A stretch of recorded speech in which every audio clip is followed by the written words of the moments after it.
जी देखिए, यहाँ जो हमने एक पटिशन फाइल की थी,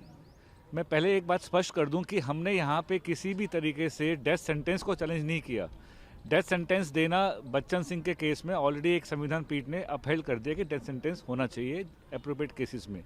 यहाँ जो मुद्दा था, जहाँ जो इशू था, वो ये था कि मोड ऑफ एग्जीक्यूशन जो है डेथ सेंटेंस का, वो क्या होना चाहिए। बिकॉज हमारे हिसाब से जो हैंगिंग है वो एक क्रूअल और एक बड़ा इनह्यूमन तरीका है किसी को एग्जीक्यूट करने का।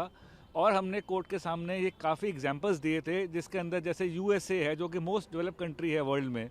वहाँ पे हैंगिंग को हटा के उन्होंने कम से कम 50 में से 40 स्टेटों के अंदर उन्होंने लीथल इंजेक्शन को अडॉप्ट किया है। ये क्यों किया है, ये हमारी लॉ कमीशन की रिपोर्ट खुद कहती है कि हैंगिंग जो है सबसे ज़्यादा पेनफुल है, हैंगिंग जो है सबसे ज़्यादा टाइम कंज्यूमिंग है। और हैंगिंग के अंदर अगर वो हैंगिंग किसी तरीके से गलत हो जाती है, जो भी एक निर्भर करता है किसी एक हैंगमैन के ऊपर, तो सर धड़ से अलग भी हो सकता है। और हैंगिंग का जो हमारा सिस्टम है जेलों में, जो रूल्स हैं जेलों में, वो ये कहते हैं कि अगर आप किसी को हैंग भी करते हैं तो उसके बाद 30 मिनट तक वो बॉडी जो है वो हैंग करती रहती है। अब आप एक खुद ही तर्क लगा लीजिए कि अगर आप किसी की बॉडी को हैंग करके 30 मिनट तक आप वेट करते हैं कि जब तक वो आदमी पूरा ना मर जाए और जब तक डॉक्टर सर्टिफाई ना कर ले, ये अपने आप में ही सुनने में एक बहुत दर्दनाक और एक ही बहुत ही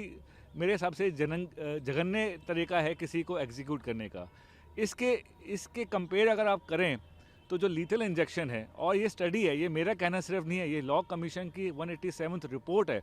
जो ये कहती है लीथल इंजेक्शन जहाँ हैंगिंग 30 से 1 घंटा लेती है किसी को पूरा एग्जीक्यूट और डिक्लेयर करने में, वहीं पे लीथल इंजेक्शन जो है 4 से 5 मिनट लेती है। ना ही कि सिर्फ ये मिनट की बात, लीथल इंजेक्शन जो होता है वो एक सर्टिफाइड साइंटिफिक डॉक्टर्स जो हैं वो एडमिनिस्टर करते हैं, जाकि एक आदमी पहले अनकॉन्शियस होता है और उसके बाद हम उसको लीथल इंजेक्शन लगाते हैं और 4 से 5 मिनटों में बिना किसी दर्द के मौत हो जाती है। तो ये सब तथ्य हमने कोर्ट के सामने रखे थे। कोर्ट के सामने हमने ये भी बात क्लियरली स्पष्ट की कि 1983 में इसी मुद्दे पे दीना के नाम से जजमेंट आई थी सुप्रीम कोर्ट में, जिसमें सुप्रीम कोर्ट ने आज से 40 साल पहले हैंगिंग को ये कहा था कि हैंगिंग सबसे बेस्ट तरीका है। लेकिन क्योंकि अब 40 साल बीत चुके हैं, साइंस बहुत डेवलप हो चुकी है,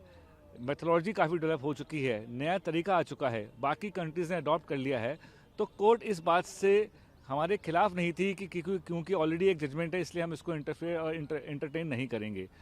इसके बजाय लर्नेड अटॉर्नी जनरल जो गवर्नमेंट ऑफ इंडिया की तरफ से अपीयर हो रहे थे, उन्होंने ये बात को माना कि हाँ, टाइम आ चुका है इस पर विचार करने का। और मैं गवर्नमेंट ऑफ इंडिया से इंस्ट्रक्शन लेके आऊँगा कि क्या हम कोई ऐसी कमेटी बना सकते हैं,